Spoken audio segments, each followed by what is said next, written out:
মমিনুলের পরিবর্তে নতুন অধিনায়ক মোহাম্মদ মিঠুন। আজ 4 দিনের ম্যাচ দিয়ে চট্টগ্রামে শুরু হচ্ছে বাংলাদেশ এ দল ও এইচপি দলের সিরিজ। এই ম্যাচ দিয়েই লম্বা সময় পর আর দীর্ঘ পরিসরের ম্যাচ খেলতে নামবে ক্রিকেটাররা। সিরিজটি আগে শুরু হওয়ার কথা থাকলেও বাংলাদেশ এ দল দিতে দেরি করায় সিরিজটি দেরি করে শুরু হচ্ছে। বাংলাদেশ এ দলের অধিনায়ক মুমিনুল হক বাবার অসুস্থতার কারণে প্রথম 4 দিনের ম্যাচটি খেলতে পারবেন না। মেহেদী হাসান মিরাজও তার মায়ের অসুস্থতার কারণে খেলতে পারবেন না। এই দলের অধিনায়কের দায়িত্ব পালন করবেন মোহাম্মদ মিঠুন। এদিকে দীর্ঘদিন পর মাঠে নামতে পারায় খুশি এই দলের ক্রিকেটার নাজমুল হোসেন শান্ত। তিনি মনে করেন এই ম্যাচ খেলার প্রস্তুতি টি-20 বিশ্বকাপের পর পাকিস্তান সিরিজে কাজে দেবে। শান্ত বলেছেন, সামনে পাকিস্তান সিরিজ আছে, চট্টগ্রামে ম্যাচ আছে।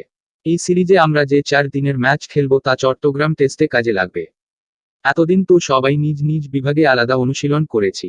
একসাথে অনুশীলনের সুযোগ ছিল না। আবার একসাথে অনুশীলন করা, এরকম সিরিজ খেলতে পারা আমাদের খেলোয়াড়দের জন্য খুবই ভালো। চট্টগ্রামের জহুর আহমেদ চৌধুরী স্টেডিয়ামে সকাল 9:30টায় শুরু হবে 4 দিনের ম্যাচটি।